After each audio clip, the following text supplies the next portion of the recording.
정치, 문화, CEO, 스포츠, 각 분야의 굿피플, 핫피플, 갓피플을 모시고 인생 이야기를 들어보는 이야기를 담다 이담입니다.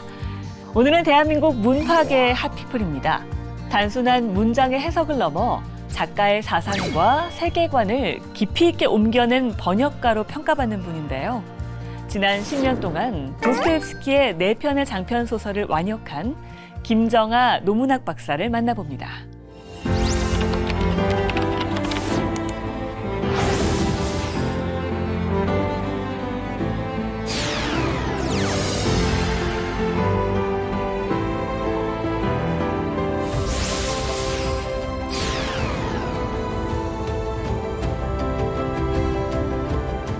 죄와벌이 있었어요. 근데 그거를 읽으면서 제가 망치로 머리를 맞는 듯한 느낌을 받았습니다. 도스토옙스키는 제 인생의 나침판, 스승, 그렇기 때문에 제가 도선생님이라고.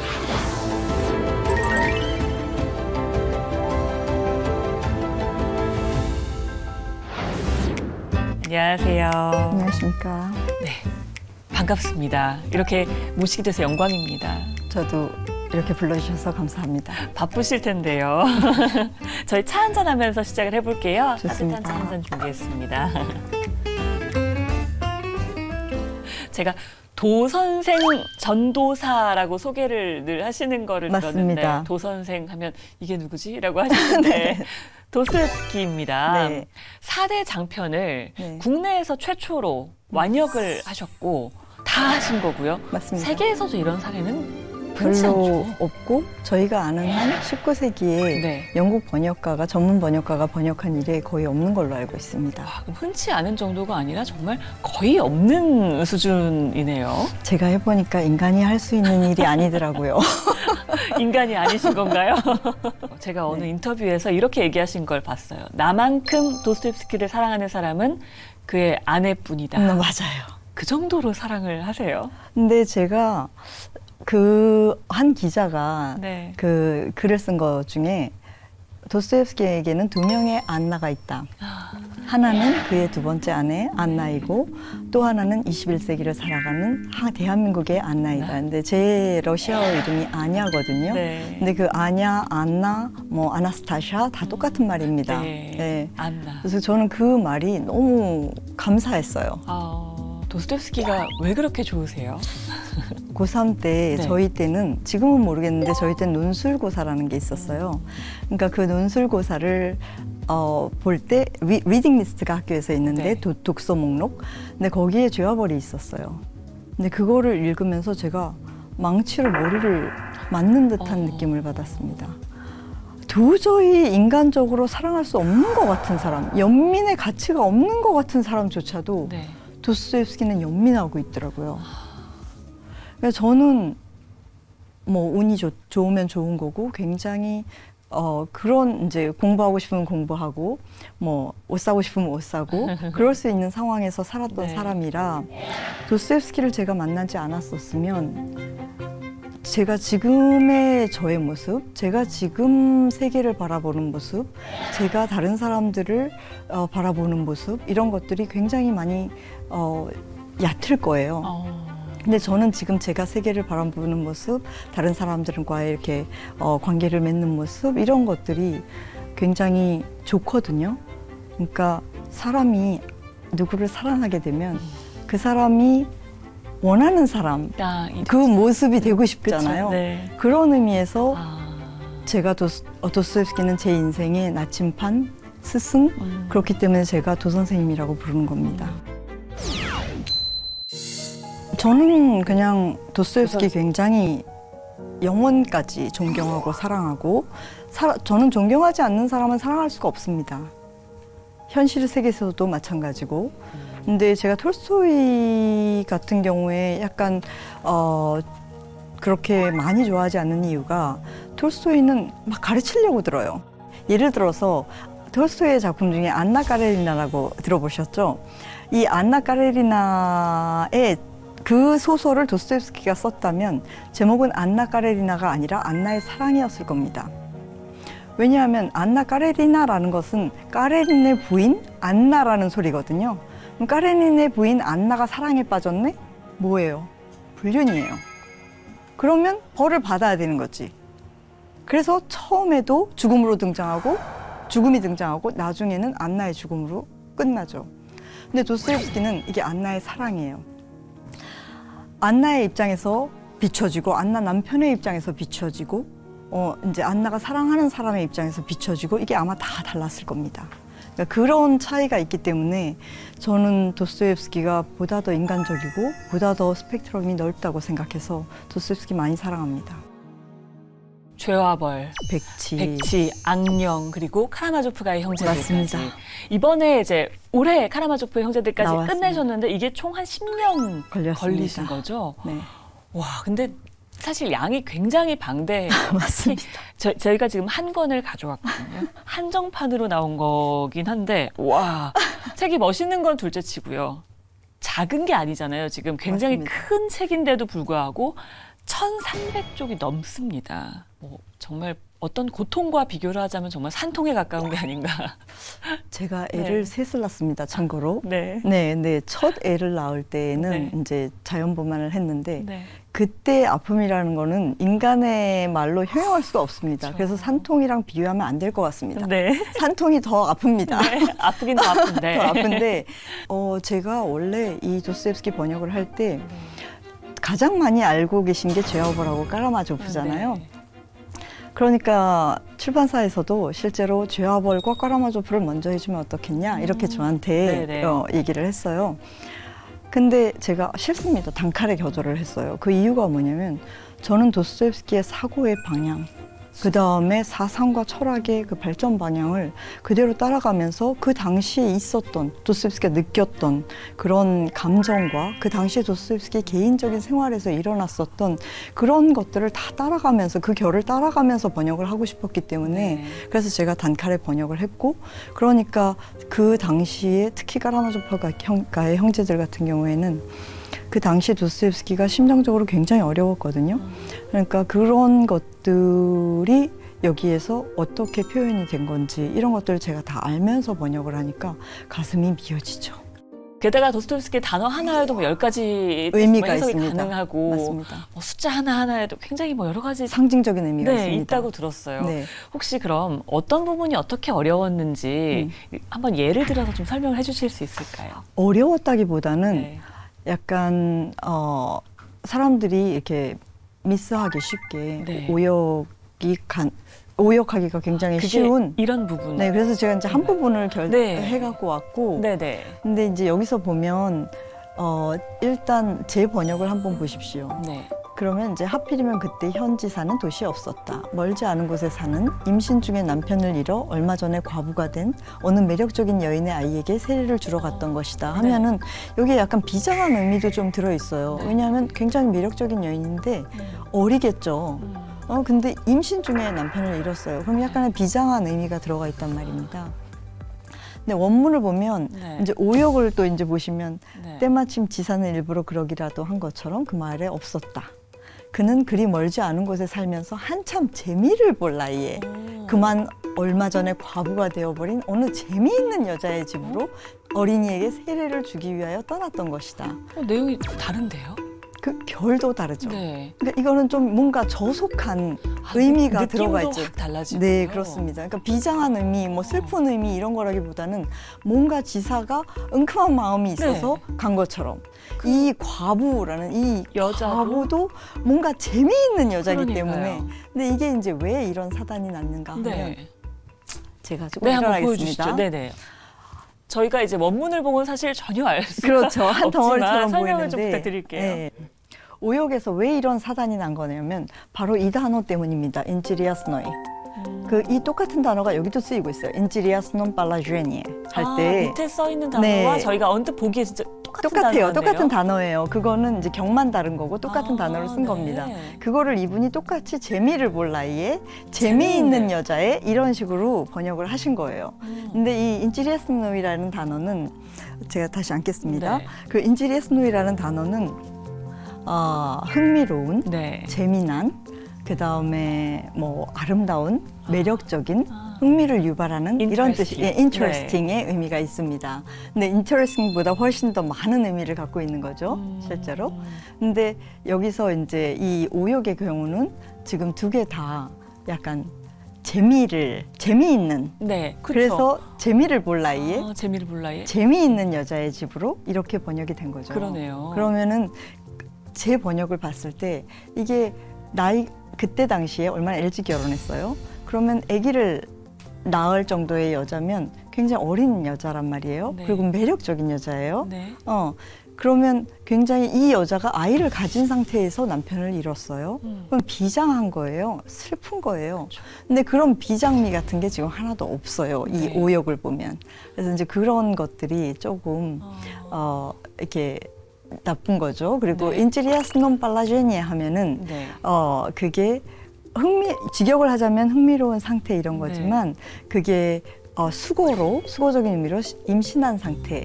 아, 그런 다른 뜻이 있는 거예요. 네, 전혀 다른 뜻이 돼버리죠. 네. 그러니까 그런 전혀 다른 뜻이 되는 거를 신경 쓰지 않고 이분이 그냥 똑같이 흥미로운, 재미있는 이런 유로 번역을 했기 때문에 명백한 오역이 된 겁니다.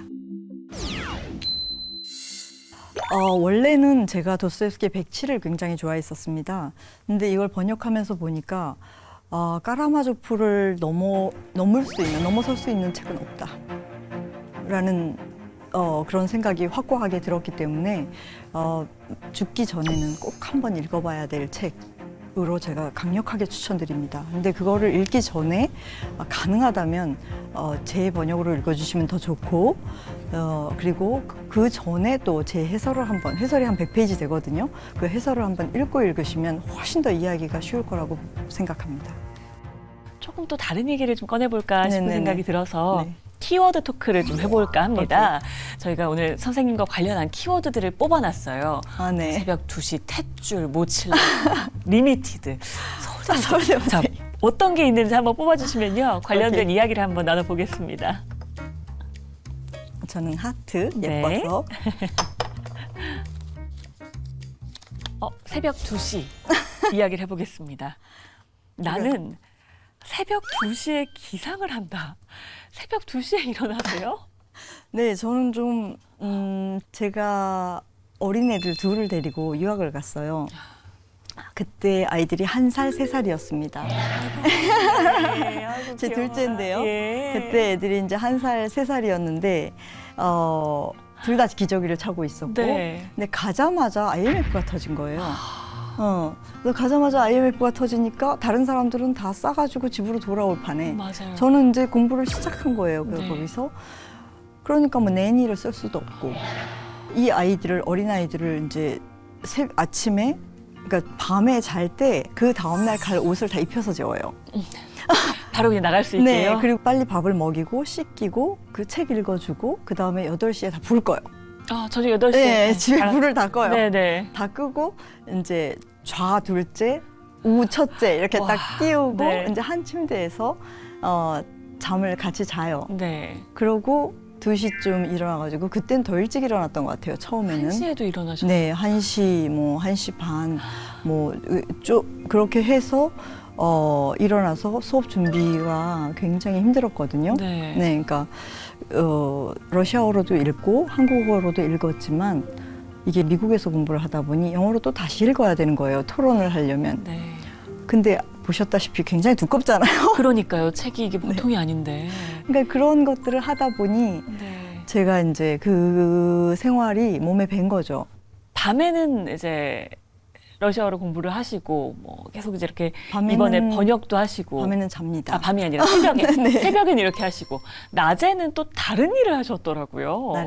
낮에는 패션 그러니까요. 전문가입니다. 저희 지금 딱 스타일만 봐도 느껴지지만 패션을 굉장히 또 좋아하시고 맞습니다. 사랑하시는 것 같고 또 굉장히 패셔니스타세요.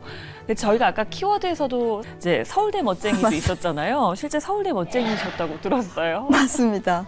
이제 그때는 지금 돌이켜 보면 굉장히 철딱서니가 없었구나 이렇게 생각이 드는데 네. 그때 제가 87학번입니다. 그때 막 다 학생 운동 같은 네, 거 하고 네. 맨날 데모하고 이럴 때인데 또 서울대가 이렇게 굉장히 가파르고 관악산에 위치해 있어가지고 걸어가기도 힘든데 네. 저는 그때도 하이힐에 와. 큰 귀걸이에 심지어 요새는 안 입지만 네. 그 찰랑찰랑한 미니스커트에. 미니스커트에 머리도 길었어요. 그러고 다녔답니다. 아, 그럼 그때부터 패션을 좋아하셨기 때문에 패션 사업까지 이렇게 크게 되신 그건 아니겠고 네. 그때도 사는 게 딱 두 개였어요. 이렇게 머리에 든 게 많지 않으면 책이라도 많아야 된다. 이렇게 해서 이제 책을 많이 샀고, 사셨고. 그다음에 키가 작으면 옷이라도 잘 입어야 된다. 그래서 이제 옷도 많이 샀고. 근데 그게 이상하게 문학을 보면 그 전조라든지 상징이라든지 이런 게 있잖아요. 근데 지금 돌이켜 보면 그게 내 인생에 이렇게 두 개의 큰 축이 될 거임을 참 다른 축인데 상징한 거가 네. 아닌가. 저희가 그럼 이쯤에서 또 한 번 키워드 토크를 좀 진행을 해볼게요. 아, 예. 또 하나를 뽑아주시면 저희가 그에 관련한 이야기를 좀 나눠보겠습니다. 오케이. 아, 모칠라. 모칠라백. 나는 모칠라백으로 일평균 600만 원의 매출을 올렸다라고 하셨어요. 일단 모칠라백이 어떤 건지 제가 보여드릴게요. 딱 보시면 많은 분들이 이거 맞아요. 굉장히 또 유행도 많이 했었고요. 맞습니다. 이게 가볍기도 하고 네. 색감도 너무 예쁘고 많이 들어가고. 그래서 저도 사실 비슷한 게 하나 있었거든요. 이걸 어떻게 하게 됐냐면 제가 원래 이거 색깔 보시면 엄청 네. 화려하잖아요. 네네. 그래서 저희 그때 제가 하고 있던 멀티샵에서는 좀 색깔이 안 맞아서 오더를 하지 않았어요, 처음에. 네. 근데 이제 저희 고객들이 이거 제가 산 바잉으로 좀 갖고 싶다. 라고 해가지고 제가 급하게 오더를 넣으려고 하다 보니 6주가 걸린다는 거예요. 손으로 떠야 돼서. 이게 누가 어떻게 만드는 거예요? 근데 그게 이제 와유족이라고 네. 콜롬비아에 사는 그런 굉장히 큰 인디언 부족이 부족. 손으로 뜨는 거예요. 그래서 6주가 걸리는군요. 네. 근데 거기까지만 해도 기다릴 수 있어요. 네. 근데 그 오더 시트에 뭐라고 하냐면 네. 네가 빨간색을 주문을 한다고 해서 빨간색이 간다는 보장이 100% 없다 이렇게 써 있는 거예요. 랜덤이에요. 그래서 이건 또 뭔 소리지? 네. 저희 바이어들은 뭐가 1cm만 달라도 다 반품하거든요. 그렇죠. 그러면 안 되겠다. 가자. 그래서 갔어요. 와유족이 사는 네. 동네까지요? 네. 어머. 네, 거의 한 10개월 정도 되는 아이가 있더라고요. 너무 아름다워서 제가 이제 애를 원래 네. 좋아해요. 그래서 막 안아봤어요. 지금도 그 아이 눈과 이런 것들이 저한테 보이는 것 같아요. 네. 근데 그 바로 옆에 참 예쁘게 생긴 소녀가 하나 서 있는데 한 10대 초반? 근데 이 아이의 엄마라는 거예요. 그래서 제가 보니 문명의 이기와 담을 쌓고 사는 그런 이제 부족이라 네. 여러 가지로 또 사는 환경도 굉장히 안 좋은 거죠. 열악할 수밖에 네. 없죠. 그러니까 이들을 좀 도와주고 싶다는 생각이 들었어요. 그러면 어떤 방식으로 이들을 도와줄 수가 있을까를 생각을 했죠. 물론 많이도 팔아줬어요, 제가. 그러다 보니 이제 우리가 아는 만큼 사랑하게 되는 거니까 이들에 대한 책을 써야 되겠다. 그래서 모칠라 스토리라는 책을 제가 쓰게 됐어요. 그거를 쓰면서 이제 저 스스로도 공부를 많이 하게 됐고 굉장히 아름답게 나왔어요. 네. 그래서 모칠라 스토리라는 책을 쓰게 됐고 이거를 쓰는 와중에 우리가 카피라이트를 해결을 해야 되잖아요. 네네. 제가 찍어온 사진 말고 네. 그거를 해결해 준 곳이 콜롬비아 대사관이에요. 대사관까지도 연결이 됐군요, 이게. 제가 대사관에 연락을 했죠. 네. 스페인어 제가 이제 공부를 하려면 네. 자료를 내려받아야 되는데 그게 거의 다 스페인어로 돼 있었기 때문에 그래서 좀 번역과 그 사진에 있어서 좀 도움을 받았습니다. 대사관에서.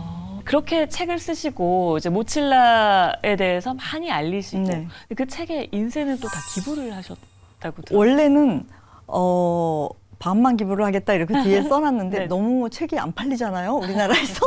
그래서 너무 돈이 적어서 제가 이제 돈을 더 보태서 네, 지금도 계속 기부를 하고 있고 그렇게 되어 있어요. 그래서 거기서 끝났으면 그냥 거기서 끝났을 수도 있었는데 이 콜롬비아에서 저를 또 되게 잘 보셔가지고 네. 초대를 해주셨어요.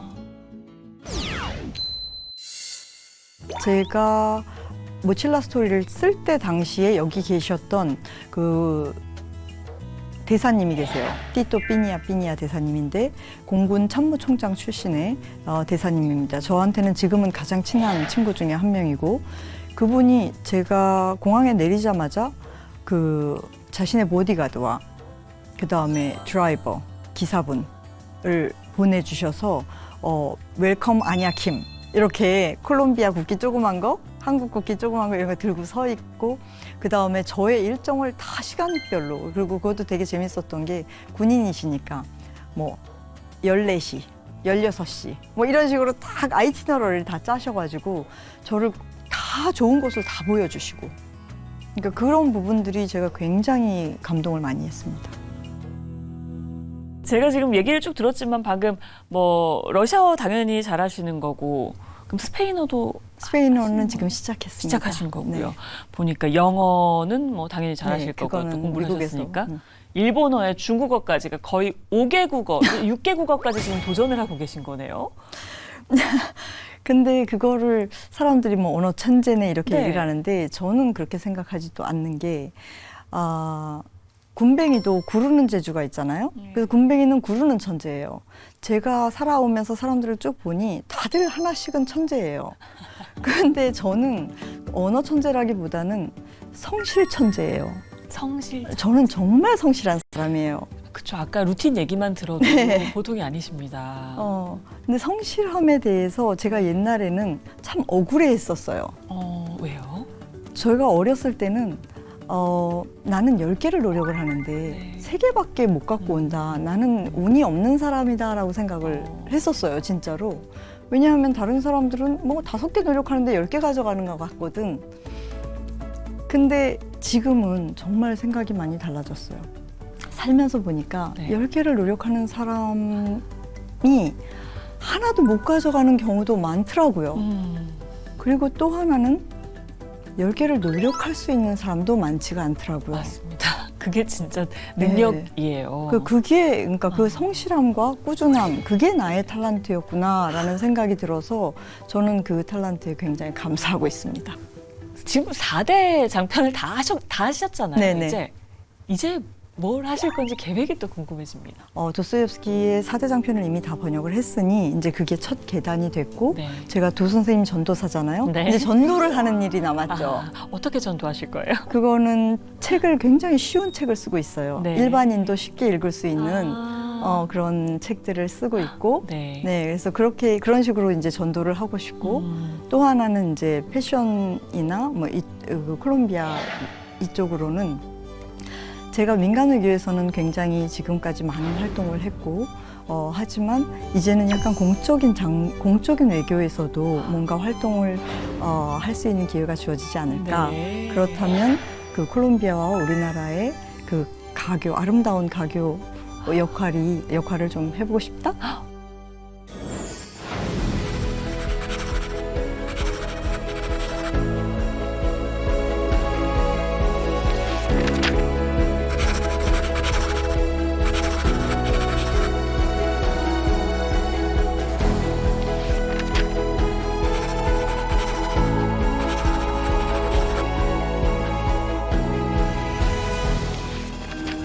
한 시대의 문학을 자신만의 언어로 다시 빚어내서 정말 더 큰 감동을 선사해 준 분입니다. 김정아 노어노문학 박사와 이야기 나눠봤습니다. 저희는 이담에 만나요.